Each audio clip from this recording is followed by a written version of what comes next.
Peace to Universal Family. Peace to Universal Families. Peace to Universal Family. Peace to the Universal Family. My name is Clarkson.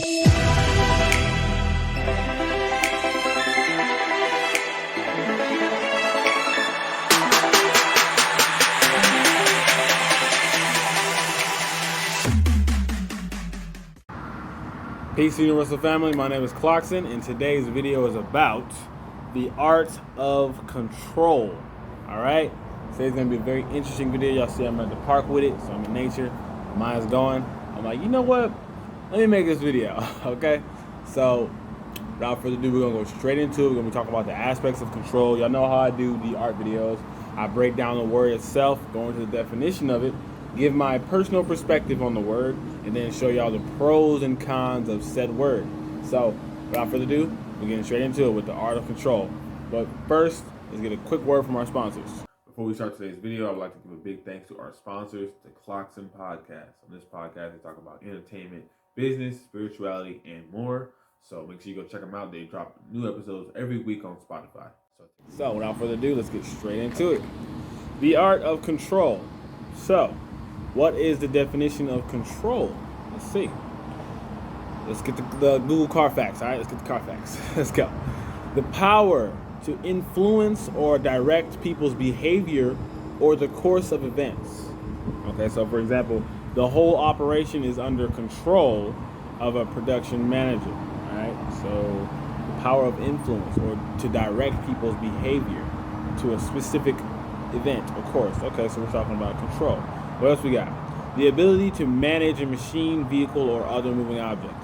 Okay, he lost control of his car.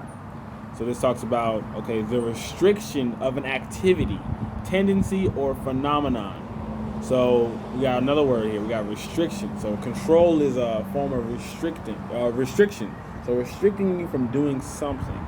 That's what control is. So far we're getting there, okay? The power to restrain something, especially one's own emotions or actions. Give children time to get control of their emotions, okay? So restrain. It's another word, restrain, restrict. Control is restriction. That's what we're getting at so far. I like to give the basic definition so y'all can kind of comprehend it. Then I go into my own, so we can kind of have a duality of understanding here. You know, I'm not really giving my perspective yet. I'm literally just reading off the Carfax, which is what I like to do first. All right, so let's go further. A meaning of limiting or regulating something. Okay, growing controls on local spending. All right, so again, we got restriction, restrain, regulating. These are all forms of control, okay? A switch or other device by which a machine is regulated, okay? Volume control, up and down, left and right. That is something that is restricted to a limited amount of choices, up or down, left or right. Okay, so that's a restriction. A place where a particular term is verified. Passport control. So we kind of got the basics down of what control is. Control is restriction, restrain, regulating. That is what control is on the most basic level. And we're going to go into different aspects of control. So today I'm going to actually go into, so for areas of focus when it comes to like what I'm going to be talking about, which is my personal perspective, I'm going to be going into self-control, okay? Control in relationships and control in business. Those are the three areas of focus that I'm going to be talking about when it comes to control. Let's get straight into it. First one, since we know what control is, and from my personal perspective, control is a form of, since we're going to be going into the pros and the cons, personally I would say control is a form of discipline. Okay, control itself is, like we talked about, a restriction, a limited number of options to have a specific result. Basically, like I always say, controlling reality. Controlling reality is taking the millions of options that you see around you and focusing it into one thing. So I could go there, or I could go there, or I could go there. But if I were to control that and focus it onto just one thing, I could most likely achieve it.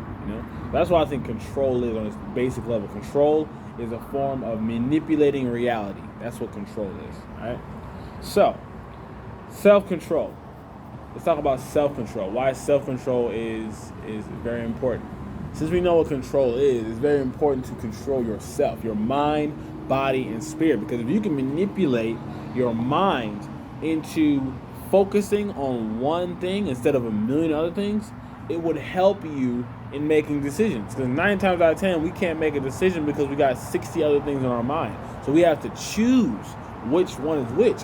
But if we can manually force our mind to only give us 1 or 2 options, it makes things 10 times easier. Like, for example, when I'm thinking about something and when I don't really know what I want to do or how I want to engage it, I throw it in I call it the Clarkson matrix, right, in my brain. And Clarkson, that part of me in my mind, basically categorizes it by priority list. So the thing that's at the top is the number 1 priority, and that is always number 1, and that is always the first choice. So whatever is at the top of the priority list comes first. So that is how my mind controls my thoughts. If I have a positive thought or a negative thought or a person or a thing, I categorize that into the priority list. And whatever my Clarkson matrix mind puts on the number 1 spot of the priority list, that's what goes first. That is how I control my thoughts, and that is how I control my life. And so that is a portion of self-control of the mind. Okay? And we need to be able to control our mind to be able to make thoughts that actually manifest themselves by forcing our reality to match what we want. So if we want to go there, we need to make sure that is what we're doing instead of making a choice and not having control over ourselves, and our mind just takes us wherever we want to. We need to have control over our thoughts because we have millions, possibly billions of thoughts all the time, right? So with all those thoughts, how do we really know where we're going in life? Are we just choosing any thought that comes to our mind and our body just going there, or are we forcibly taking a thought that we like the most and using that thought to move forward? Is that what we're doing? That's what we need to be doing, y'all. So learn to control your mind, and that will in turn control your life. Same goes for the body. If your body has a feeling and you don't know how to control that feeling, that could be detrimental. Like, for example, when working out, sometimes 90% of the time we don't want to work out because of how our body feels. But if we're able to control our body and still work out anyway, look at the results that we could get, So we were able to control our body and, practice proper form and doing martial arts or working out. That is self-control, and that will give us great results in the end, because your body is trying to do something else, but you're restraining that access that your body wants to do for a specific purpose. This goes with the mind and the body. You're telling your mind, okay, I'm going to tell my body to do this regardless of what it wants to do. You're restraining the body from doing this specific thing. This goes for fasting as well. Restraining the body from eating and drinking. We are restraining and restricting the body, putting it on a regimen to do this one specific thing for self-development and self-growth. That is self-control on the highest level, all right? And same goes for your spirit. If you know that your spirit needs attention, the spirit is weak, you need to control the types of things you consume and the types of things you do to increase that level of spirituality inside you. So if you know there's certain things that just affects you, you're able to do the same thing you are with your mind. You're able to control yourself and meditate, go deep within and control all the outside noise and clutter to really go inside and enhance that spirit inside you. So self-control goes real deep, and I think that's what we should use. When it comes to control, we need to be able to control ourselves. And that's over everything. Before any of the other topics I'm going to talk about, we need to be able to control ourselves, okay? But let's go into the next topic, okay? We're going to go into relationships, okay? And this goes for parents, siblings, and lovers, okay? Parents, most people, especially people around my age, know that parents can seem controlling sometimes, right? They can have this controlling nature. And I'm going to go deeper into that when I talk about the pros and the cons of the word control in general. But just on a basic level, most people think parents are controlling and whatnot, right?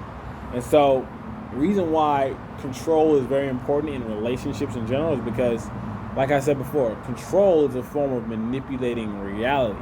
And I know that sounds like an interesting term, and it could go positive or negative. We're going to talk about that later. Let's just stay on track, right? So manipulating reality in relationships. The reason why that's very important is because you're able to kind of, how do I put this? Especially in, like, for example, a parent's position, you're able to control the reality of your child because you, quote unquote, know what's best for them. So if you see them going on a different path, or you see them doing something that you perceive as negative, you can kind of control their reality and make them go towards the perspective that you have, which would be the more positive, with the most wisdom and the most understanding, and you're in turn changing their reality towards what you want it to, which is control. So you are controlling their reality based on the things that you've learned, and you're making sure they stay on this path instead of what they were about to do. That is a level of control in a relationship, especially when it goes to parents.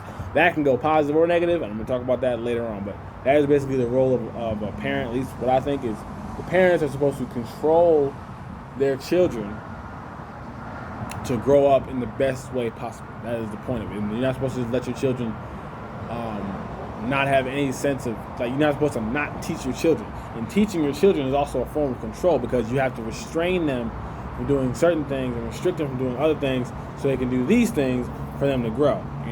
It's all about restraining, restricting, and teaching. And these words have a lot of negative connotation. Like when I say restrain and restrict, people always look at the worst case scenario, but restriction can literally simply be giving somebody one piece of paper instead of 5 pieces of paper, so they can learn it step by step. That is the form of restricting. You're restricting the child from all the information at once, so they can slowly learn it piece by piece. That is a positive thing. So me saying the word restriction doesn't always mean a negative. You know what I'm saying? We got to look at the duality of things. So I'm restricting my child from learning all the information in the universe. I'm restricting them. I'm only giving them one piece so they can easily digest that. And I'm teaching them how to digest that. Then I give them the next piece. So I'm controlling how much information they receive to properly teach them. That is control, because you are controlling what they do, what they hear, what they say, and that's very important. So that is the dichotomy in the relationship with control and parenting. Now let's go into siblings. We got older brothers, older sisters, younger sisters, younger brothers. They do the same thing in a way. Like older brothers, especially my older brother, he would control a lot of things in my life to where I would stay on the right path. So he would make sure I didn't do these things, restrain me from doing these types of things and these negative types of things, so I would stay on the right path. So siblings kind of do the same thing. Most siblings don't really care, but my siblings, they made sure they would control certain things that I would do, so I would stay on a specific path to righteousness. Okay, so and some siblings don't care about that. Some siblings will control you just to manipulate you, just to get a sense of power to where they think they're better than you, and that's a negative, which I'm going to go into later. Some siblings, and this goes for parents too, some parents and siblings will take that level of control that they know they have and manipulate you, and there's nothing you can really do about it because you're not aware, and so you're just following the reality of somebody else. All right, we don't want that. Last one, lovers. Control in relationships is a really powerful thing, because when two people are together and they love each other, there's always a sense of compromise. There's a sense of, okay, you know what, since I love this person, I'm going to kind of do what they say in a way. And that sounds real negative, but just listen. Both sides kind of give and take. It's a give and take, a push and pull. So when one party or the other party knows that they have a sense of control, this is a very, very powerful position, because control is a high level of power, because like I said, it's manipulating reality itself, like literally what it's doing. So if one person knows that they have a certain level of control in a relationship and they use that control for a negative, you are in turn manipulating your partner into doing what you want, versus someone who knows they have that level of control and they're doing it for the positive. You are still manipulating your partner, but you're controlling them in a way to where you're trying to basically enhance or restrain or restrict to teach them something. We're going to go into that deeper, but basically what I'm saying is control in a relationship is very tricky, because let me give you an example of how a controlling moment can go. Basically, in a relationship, and it's real tricky, mostly in a relationship, because parents and siblings, no matter what happens, it's always going to be that level of, because I'm your family, this is why I'm doing this. In a relationship with lovers, it's not the same, because those are two different people from two different families, and they're their own people in a way. So control in a relationship dynamic is very tricky and very risky, and I definitely recommend people who want to practice control in a relationship should really talk about how that goes down, because it can really backfire on any relationship when it comes to lovers and whatnot, when it comes to control, because no one likes to be controlled. You know what I'm saying? Nobody likes that, especially in a negative way. No one wants to be controlled by somebody else and tell them what to do, and you do this way, not the way you want to do, but do it that way. Like that's a negative level of control that nobody wants to have, especially from somebody that you love and care about. Guy or girl, no woman wants a man to control every action they do, or when they say something, don't do it that way, do it this way. Like, no one wants to feel like that, and the man doesn't want to feel like, okay, if I do this, my woman doesn't like this because it's not the exact way that she wants it to be done or the way that she said it to be done. Nobody wants to feel like that. Nobody wants to feel like they're being controlled in every action that they do. That is terrible. We don't want that. We don't want that in any relationship that we're dealing with. That level of control is toxic, and we need to get rid of that instantly, okay? So, next up, we're going to go into the business, all right? Control in business. These are the aspects where control is damn near mandatory. We really want to have a huge level of control when it comes to our business. There's not too many negatives when it comes to business unless you're, like I said, going outside with stuff. So we're going to break down the two aspects of business. So we got a job. When you're working a 9-to-5 job, there's a limited amount of control that you actually have because you're working for somebody else, all right? So you got a boss, you got a manager. So you basically have to do what they say because at the end of the day, they already have a set regimen for what they need the employees to do so they can get paid. And all you're there for is to really get paid. So you damn near got to do exactly what they say, how they say they want to do it, and when they say they want to do it. So you got to abide by their schedule, do what they say, and how they want to do it so you can get paid. So this area this stage is a very small. You have a very small level of control when it comes to 9-to-5 jobs or just jobs in general. You don't really have too much control. In some jobs, you have more control because they make it flexible for you. You can pick your hours because they know the power of control. They know the power of manipulating someone's reality. So jobs like to give you a sense of control, to make you feel happy because they know no one wants to feel controlled. So that's what they do. Jobs tend to give you a little bit more control than they would normally give, so you won't quit the job, obviously. But that is one aspect of control that you should be aware of. You don't really have too much control when you work a 9-to-5 job. Versus if you're working for yourself, you have an abundance of control.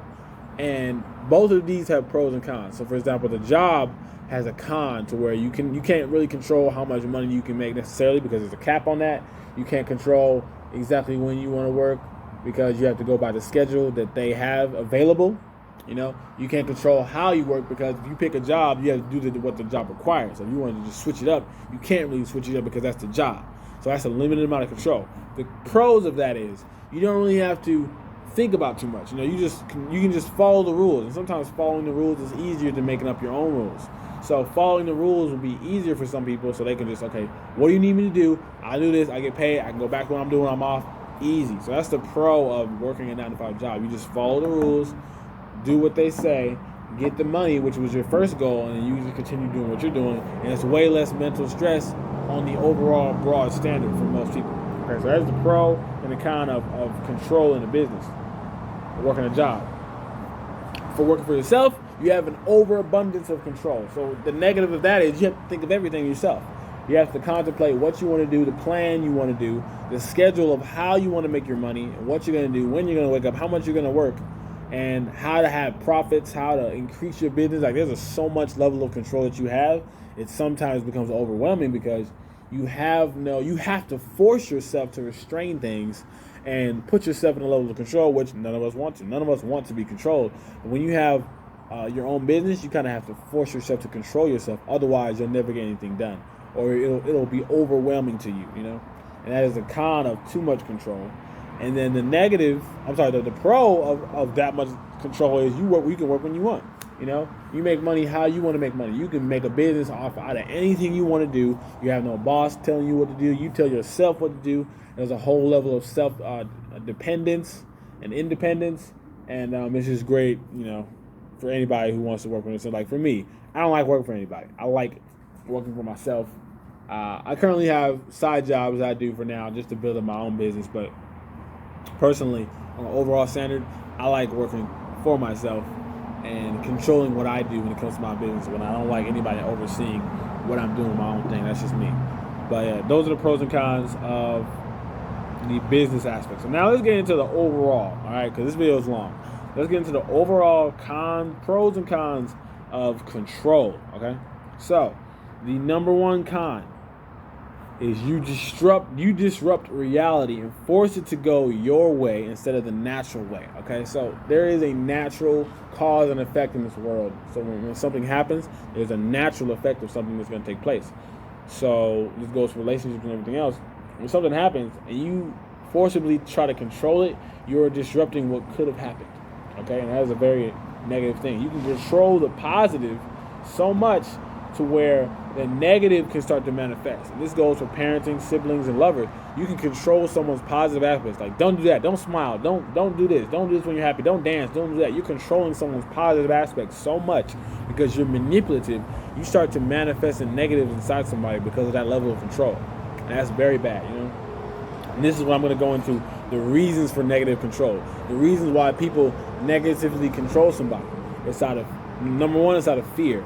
Most people control people because they're afraid of what that person's potential is. You know, they're afraid that person might be better than them, or that person might have a different idea than them, and it might potentially work versus their idea. You know, a lot of fear goes into control, and that's why they're like, you know what? I don't want to see what you're gonna do on your own, so I'm gonna force you to do what I want you to do. So fear is one. Manipulation is another one. Like some people who just literally are dictators, and they just want to, like, I don't care what you want to do. You need to do it my way or the highway. Like, there is no other option but me. It's either me or nothing. That's a manipulative behavior, and most people control you out of manipulation. And at the end of the day, it's a form of slavery in a way. You know, like, you know about the slave masters used to just control their slaves to do what they wanted, and the slaves didn't really have control over what they ate, what they did, what they wanted to do. It was just all what the slave master wanted. So the cons of control is that if you're doing it in a negative aspect, it's a form of slavery and manipulation. You know, you don't really care about the person's individuality. You really just want them to do what you want to do to make you happy. And if they're doing that, then that's all that really matters. And that is the worst way to have that. And that's why I said control is so powerful, because you are controlling someone's or something's reality. Like, that is one of the most powerful things of all time. You know, so. All right, now that we went over the negatives, let's go over the pros now. All right, we got to balance this out. Let's go over the pros of control, because there are some positive things with control, okay? So pros of control. You can manipulate reality in your favor. So you can control the negative so that the positives don't outweigh or outweigh. So you can control the negative so that it doesn't outweigh the positive. So what I mean by that is, if you see somebody who's negative at the moment or who's doing negative tendencies, and you control that aspect, like, you know what, don't do that, or you need to do this, or kind of refrain from doing these negative things so much or at all, so you can discipline yourself. And if you were to do that to somebody, especially like a child, you are restraining them from doing negative tendencies, therefore manifesting more positive habits. Because if you're not doing one thing, you're going to be doing another thing. So if you were to restrain somebody from doing negative things and teaching them to do positive things, you are in turn controlling their reality towards the positive. You know, somebody was telling you to stop smoking or stop drinking or doing these things. They're trying to control your reality, but in a positive way. You know, they're trying to give you advice and help you, and they actually care about your individuality, and they want you to be the best version of yourself. So that is a positive level of control, and this can go for parents, siblings, and lovers. Most of the time, when it comes to parenting, most kids won't see the positives in the control mechanism, because, you know, kids just don't see that. Kids just most of the time see all the negatives. The parents, oh, the parent's just trying to control me. But in reality, the parent was probably trying to discipline the child in a positive way. Most times, I'm not saying all times, but most times, parents in the back of their head are trying to teach their child to do something positive, which is why they reprimand them or restrain them from doing certain things. So that is the pros of what you can do with control. Okay, reasons for positive control. Why do people want to positively control you or control themselves, just control in general, right? Keeping the peace. You know, if you can control an environment or control yourself, you can in turn keep peace. So if you know there's things going on in your mind, you're radical and you're angry, or you're doing all these things, if you, like I said in the beginning, if you can control yourself and control the thoughts that come in your mind, you are in turn keeping internal peace. Same goes for the environment. If you know, this goes back to my Principles of Clockson, by the way. This is the prototype of a book that I'm going to be mentioning at the end of this video, so stay tuned.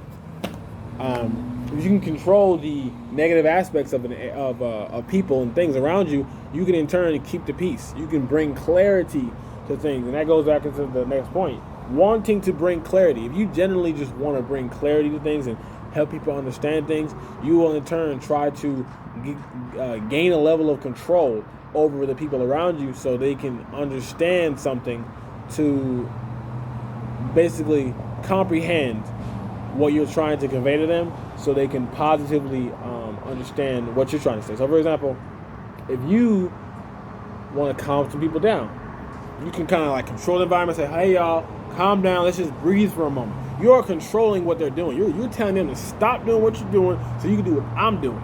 That's a positive thing because you want them to stop yelling. You want them to stop screaming. You want them to just relax and do what you say, which is breathing, which will in turn calm them down and bring the peace and bring a sense of clarity that, we don't all need to be fighting. We can all be at peace and be in harmony.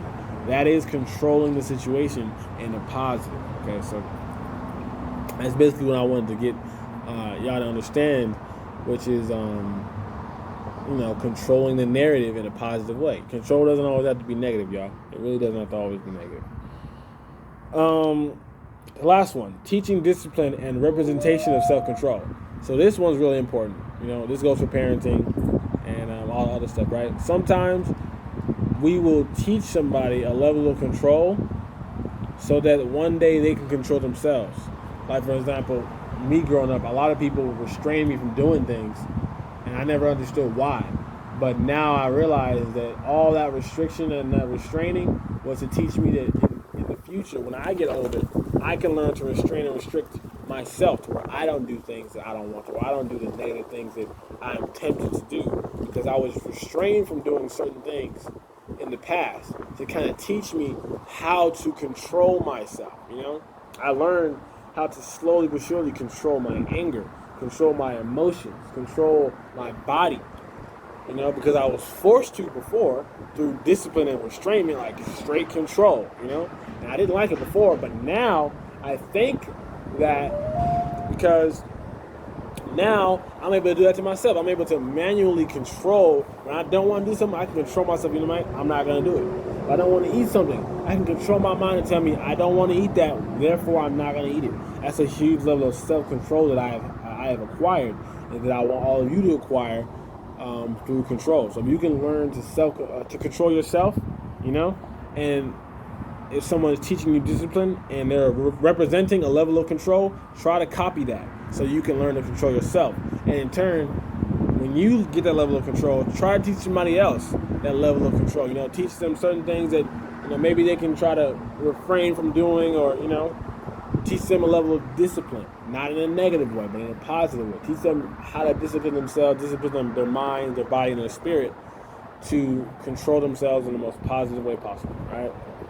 And even at the end of the day, sometimes you just can't control people, and it's best to just control yourself, which is why I said representation. When you cannot control somebody in the positive, don't try to control them in the negative. If you cannot control them in the positive and it's still not working, you back away and you stop trying to control them in general, and you control yourself. Because the best way, I feel like, is to control somebody in the most positive way is to control yourself. And they can see by, okay, this person is very in control of themselves. Therefore, it kind of makes me want to control myself, I'm seeing that person is so self-composed and in control of themselves. It inspires me to kind of want to do the same thing. And so that's basically what I want to teach y'all. Like, if all else fails and you can't control them in the most positive way, and you can't help them and you can't teach them discipline, just control yourself. Just make sure you're disciplined. Just make sure you are the best representation of self-control and self-discipline. Therefore, whatever happens out of that, whatever happens after that is the natural flow of things. You don't have to worry about messing something up or restricting reality or doing something out of balance, because we always want to be in harmony and balance with the universe, okay? So sometimes the universe will put us in a situation to where we need to control something to have the best outcome, which is why we are in certain people's lives at a certain time. There's a reason for that, People have came into my life to say certain things to restrict me and control me in a certain way to where in the future I'm this kind of way. So that was for a reason. They didn't really disrupt reality in a negative way. They disrupted it in a positive way and affected reality in a positive way to therefore affect my reality so I can affect someone else's. So affecting reality isn't a bad thing. Negatively disrupting the natural flow of reality is a negative thing. So if something was supposed to happen like this, these people were supposed to argue, and they were supposed to talk to these people, and they were supposed to come to a resolution, but you came in between that and negatively impacted that flow. That is the negative level of control that probably shouldn't have happened, and you should have just let that thing naturally occur to where it could have reached this, like, from here to here, instead of you getting in between it and boom, stop it. So try to like realize and find the natural flow of things, and just like I said, if all else fails, just control yourself. Okay, control yourself. But that's it, y'all, for this video. That was a mouthful. I was going off for 30 minutes straight. That was a mouthful. This is the end and conclusion of the Art of Control. And before we close, I want to show y'all my new book, The 8 Principles of Clockson. This is just a prototype. The real book will be on Amazon. It's actually available right now on Amazon in ebook form and paperback for only $10. Y'all can go check that out. Make sure y'all let me know if you like it. If you purchase the book, leave a review, please, y'all. Like, leave a review. That's very important to me. Leave a review if you buy the book and tell me what you think about it. And for every person that purchases the book, you will get a personal 10-minute consultation with me on Instagram Live. Or we could do a one-on-one DM or Instagram Live, whatever one y'all prefer. I want to talk to y'all personally and ask you what you really thought about the book. So anybody who purchases the book, send me a screenshot of your purchase and DM me and tell me I got the book, and I will schedule a 10-minute free one-on-one consultation with y'all, and we can just talk about what you liked about the book, because I just really want to know what y'all think. It's my first book ever. I really want to know how y'all thought about the book, what are your perspectives on it, if it helped you in any kind of way. So, yeah, that's basically it, y'all. Book is out. New podcast episode coming soon, and that's basically it. This is the conclusion of The Art of Control, and thank y'all for watching. New videos coming soon. Peace.